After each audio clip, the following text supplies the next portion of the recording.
안녕하세요. 송은섭입니다. 기도와 응원해 주신 분께 감사합니다. 본 영상 설교는 새가족교회 주일 설교 메시지입니다. 교회 성도님들과 신앙생활의 새가족을 위한 쉬운 메시지를 전합니다. 새가족교회 주일 메시지로 오늘은 구약 성경 여호수아 두 번째 메시지를 전합니다. 여호수아 메시지는 3번 할 것인데요. 오늘이 그 두 번째 말씀입니다. 여호수아 말씀 속에 담겨진 하나님 나라 복음 메시지를 전하려고 합니다.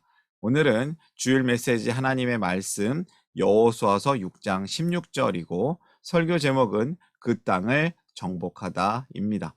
오늘 설교에 대한 궁금함과 기대감을 가지고 메시지로 함께 들어가 보겠습니다. 먼저 성경을 같이 읽어볼까요? 여호수아서 6장 16절 말씀 세번역 성경으로 읽겠습니다. 7번째가 되어서 제사장들이 나팔을 불 때 여호수아가 백성에게 이렇게 명령하였다. 큰 소리로 외쳐라. 주님께서 너희에게 이 성을 주셨다. 이 성이 어느 성이죠? 바로 여리고 성입니다. 이 여리고 성은 무슨 성이냐면 이스라엘 백성이 드디어 약속의 땅 가나안으로 들어가는데요. 지난주에 요단강을 건넜죠. 이 가나안 땅에는 여러 민족이 살고 있었는데 그 중에 제일 먼저 만난 성은 크고 견고한 여리고 성이었습니다. 이 여리고는 세계에서 가장 오래된 큰 도시 중에 하나였는데요. 이 정탐꾼 10명의 보고가 신명기 1장 28절에 나오는데요. 한번 읽어볼까요? 우리가 왜 그곳으로 가야 한단 말이냐? 무모한 일이다. 그 땅을 탐지하고 돌아온 우리 형제들은 그곳 사람들이 우리보다 힘이 훨씬 더 세고 키가 크며 여리고 성읍은 하늘에 닿을 듯이 높은 성벽으로 둘러싸여 있다. 거기에는 안악 자손들까지 산다고 하지 않았느냐. 큰 성읍, 덩치 큰 병사들이 지키고 있는 크고 견고한 성이었다고 설명하고 있습니다. 그런데 이때 하나님께서 여호수아를 통해서 이스라엘에게 뭐라고 말씀하시냐면요. 내가 여리고와 그 왕과 용사들을 너의 손에 붙인다. 너의 손에 붙여준다. 너의 것이다. 예, 한마디로 뭘까요? 여리고성은 너희들 것이다. 너희가 이긴다. 이렇게 말씀하시고 있는 것입니다.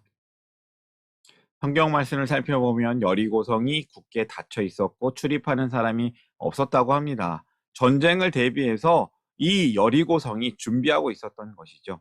이렇게 크고 견고한 성을 어떻게 점령할 수 있었을까요? 어떻게 공격할 수 있었을까요? 하나님께서는 여호수아를 통해서 이스라엘에게 이 여리고를 주신다고 말씀하십니다. 이 말씀을 믿고 나아가야 되지 않겠습니까? 오늘의 설교로 깊이 더 들어가겠습니다. 설교를 위한 3가지 질문입니다. 이해하기 쉬운 질문이며 답도 쉽습니다. 메시지를 듣는 분들에게 도움이 되는 질문이 되었으면 합니다. 첫 번째 질문이에요. 여리고성 공격을 위한 하나님의 방법은 무엇인가? 하나님의 명령은 무엇이었습니까? 여호수아서 6장 3절에서 5절 말씀을 읽겠습니다. 너희 가운데서 전투를 할 수 있는 모든 사람은 엿새 동안 그 성 주위를 날마다 한 번씩 돌아라. 제사장 7명을 수량불 나팔 7개를 들고 궤 앞에서 걷게 하여라. 1회째 되는 날에 너희는 제사장들이 나팔을 부는 동안 성을 7번 돌아라. 제사장들이 수량불 나팔을 한 번 길게 불면 백성은 그 나팔 소리를 듣고 모두 큰 함성을 질러라.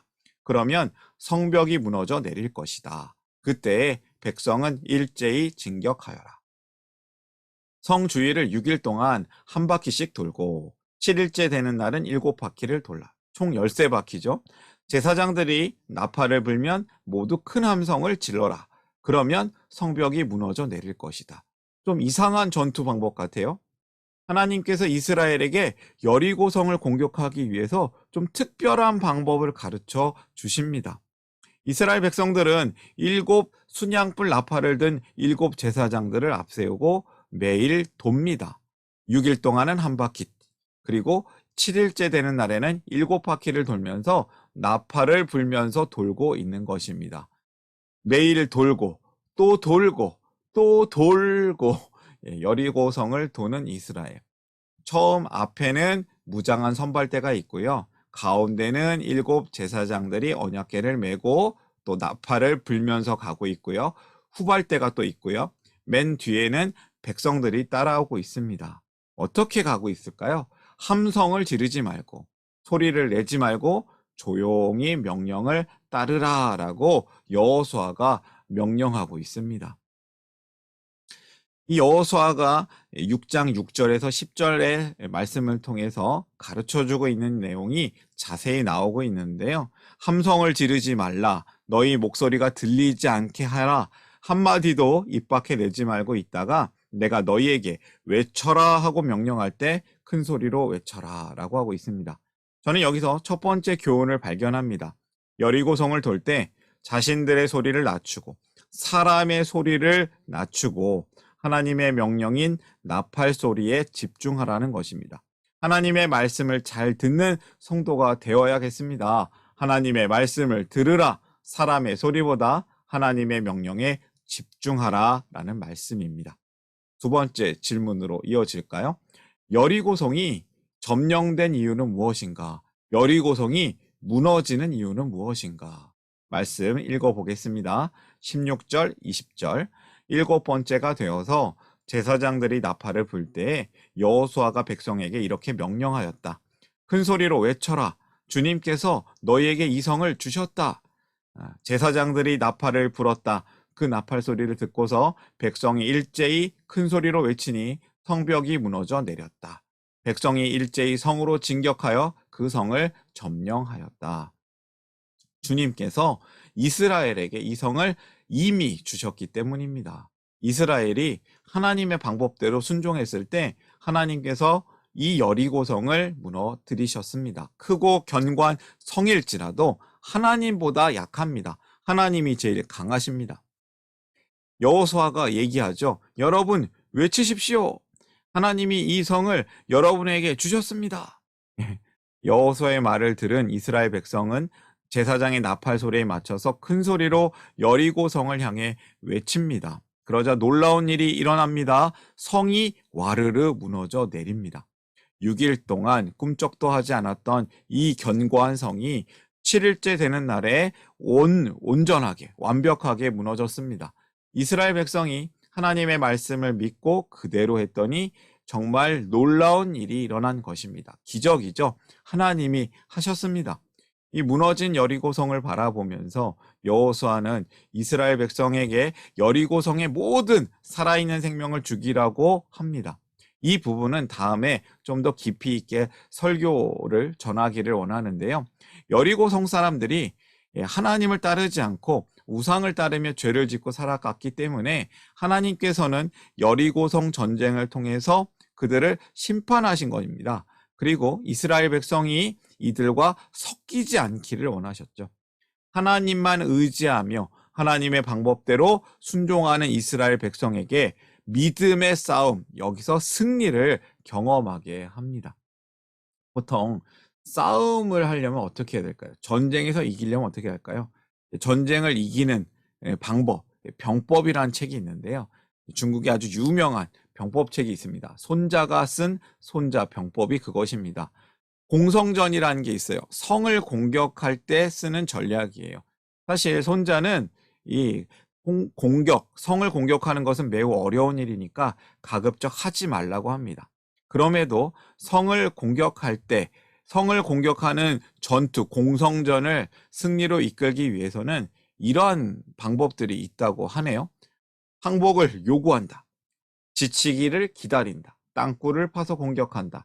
성벽을 올라가서 공격한다. 성벽과 성문을 파괴하고 들어간다. 첩자를 활용한다. 물로 공격한다. 이런 방법들이 있었는데요. 하나님의 방법은 참 이상하고 달랐습니다. 하나님의 방법이 무엇이었습니까? 참 이상한 방법이죠. 이스라엘 백성은 어떻게 전투에서 승리할 수 있었습니까? 그건 바로 하나님의 방법을 따랐기 때문입니다. 사람의 방법이 아닌, 인간적인 방법이 아닌 하나님의 방법을 따를 때 그들은 승리할 수 있었습니다. 하나님께서 여리고성을 무너뜨리는 하나님의 방법으로 하신 것이죠. 여기서 저는 두 번째 교훈을 발견합니다. 하나님의 방법을 따르라. 하나님께서 이미 승리를 주셨기 때문입니다. 그 방법을 따르기만 하면 승리하기 때문입니다. 깨어진 세상, 그리고 이 삶은 영적 전쟁과도 같습니다. 우리에게 믿음의 싸움이 있지 않습니까?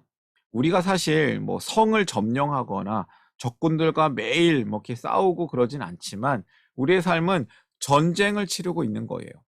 영적 전쟁이라고 할 수 있는데요. 신앙생활을 하다 보면 하나님 나라 백성으로 살다 보면 우리의 삶 속에서는 치열한 갈등과 싸움이 계속 있습니다. 또 우리가 깨닫지 못하는 사이에도 사탄은 우리를 유혹하고 넘어뜨리려고 시험합니다. 그래서 성경은 우리의 삶을, 우리의 싸움을 이렇게 표현하고 있어요. 에베소서 6장 12절 말씀. 우리의 싸움은 인간을 적대자로 상대하는 것이 아니라 통치자들과 권세자들과 이 어두운 세계의 지배자들과 하늘에 있는 악한 영들을 상대로 하는 것입니다. 한마디로 사탄이죠. 악한 영들을 상대로 하는 것입니다. 이것이 그래서 영적 전쟁이라고 할 수 있습니다. 마음의 전쟁, 믿음의 전쟁입니다. 여러분, 이 전쟁에서 승리하려면 어떻게 해야 할까요? 세 번째 질문이에요. 전쟁에서 승리하는 사람은 어떤 사람인가? 요한일서 말씀에 이 부분에 대해서 잘 설명하고 있습니다. 5장 4절에서 5절 말씀 같이 읽어보겠습니다. 하나님에게서 태어난 사람은 다 세상을 이기기 때문입니다. 세상을 이긴 승리는 이것이니 곧 우리의 믿음입니다. 세상을 이기는 사람은 누구입니까? 예수가 하나님의 아들이심을 믿는 사람이 아니고 누구겠습니까? 아멘. 승리하는 사람은 하나님에게서 태어난 사람입니다. 세상을 이기는 승리의 길은 곧 우리의 믿음입니다. 세상을 이기는 사람은 예수님을 믿는 사람입니다. 우리가 이 싸움에서 승리할 수 있는 방법은 믿음밖에 없습니다. 하나님에게서 태어난 사람이 세상을 이긴다고 하죠. 세상을 이기는 사람은 바로 예수님이 하나님의 아들이심을 믿는 사람이라고 합니다. 예수님을 믿는 자만이 승리할 수 있습니다. 우리가 하나님을 믿고 따르다 보면 그 믿음을 지키기 위해서 싸워야 할 때가 반드시 찾아옵니다. 그때 우리의 삶에서 일어나는 이 믿음의 싸움에서 승리하려면 하나님을 잘 믿고 하나님의 방법대로 따라야 합니다. 그 방법 바로 믿음입니다. 믿음이 이기네. 믿음이 승리합니다. 믿음이 이깁니다. 그런데 반대로 안 믿음은 패배합니다. 여리고성 다음에 나오는 전투가 있어요. 아이성 전투가 있는데요. 여리고성에 비하면 작은 성이에요. 작은 성이란 뜻으로 아이성인데 여기서 패배하고 맙니다. 이유는 아간이라는 사람이 물건을 훔쳐서 나쁜 짓을 했기 때문입니다. 아간 사건 때문에 전투에서 패배하고 마는데요. 전투력이 더 좋았을 때 지는 거예요. 여리고성은 반대였죠. 전투력이 낮았는데도 승리했습니다. 이것이 의미하는 바가 무엇입니까? 하나님의 방법으로 할 때 하나님이 승리를 주신다는 거예요. 하나님은 성 주위를 돌고 소리를 지르는 것만으로도 여리고를 정복할 수 있다고 하셨습니다. 도저히 이해가 되지 않는 방법이었지만 이스라엘 백성은 하나님의 방법을 따릅니다. 하나님을 믿었기 때문입니다. 이스라엘 백성이 하나님을 믿고 하나님이 가르쳐 주신 방법대로 하니까 승리하였습니다. 여호수아와 그 백성에게 그 믿음이 있었고 믿음의 행동으로 믿음이 증명되었습니다. 믿음은 하나님을 의지하는 것이고 약속을 신뢰하는 것입니다. 이런 믿음은 행동으로 드러나고 행동으로 증명되어야 합니다. 이스라엘 백성이 하나님을 믿었고 그 믿음 때문에 여리고성을 매일 돌았던 것이죠. 여기서 교훈, 믿음으로 승리하라. 세 번째 교훈입니다. 믿음은 하나님을 신뢰하고 의지하는 것입니다. 우리가 이 여리고성을 어떻게 이겼는지를 기억하고 또 반대로 아이성은 왜 패배했는지를 기억해야겠습니다. 오늘의 메시지를 정리하겠습니다. 첫 번째, 하나님의 말씀을 들으라. 사람의 소리보다 하나님의 명령에 집중해야겠습니다. 두 번째, 하나님의 방법을 따르라. 하나님께서 이미 승리를 주셨습니다. 그것을 따르기만 하면 되는 겁니다. 세 번째, 믿음으로 승리하라. 믿음은 하나님을 신뢰하고 의지하는 것입니다. 여러분, 승리합시다. 여리고성을 무너뜨린 것 같은 거창한 승리뿐만 아니라 매일매일의 삶 속에서 우리 싸움에서 승리를 하기를 원합니다. 주의를 지키는 것, 하나님께 온전히 예배하는 것, 또 화가 나는 가운데 참는 것, 죄를 짓는 상황을 피하는 것, 사랑으로 승리하는 것, 복음으로 살아내는 것, 무엇보다 하나님 나라 백성으로서 매 순간 사는 것, 매일매일 일어나는 믿음의 싸움들이 있습니다. 많습니다. 여러분, 승리하시길 바랍니다. 하나님을 믿음이 필승 비법, 필승 승리의 전략입니다. 우리가 믿음으로 승리하기를 바랍니다. 오늘의 말씀 마음에 품고 함께 기도하기를 원합니다. 기도하겠습니다. 당신의 선한 일을 위하여 우리를 작품되게 하시고 새로운 가족 되게 하시고 새로운 삶을 살게 하시네. 사랑의 하나님, 죄와 사망의 패배자였던 우리를 생명의 승리자 하나님의 백성으로 불러주시니 감사합니다. 우리가 하나님의 말씀을, 하나님의 명령을 잘 듣고 따르기를 원합니다. 우리가 주님을 잘 믿고 따르며 깨어진 세상의 이 믿음 전쟁, 영적 전쟁 가운데서 승리하며 살기를 기도합니다. 우리를 이 믿음으로 세상을 이긴 자, 세상의 승리자로 살게 하시는 하나님께 감사하며 죄와 사망을 이기신, 이 세상을 이기신 예수님의 이름으로 기도합니다. 아멘. 하나님 나라 여기 있네. 하나님 나라 함께 사네. 예수님 노래합니다. 예수님 찬양합니다.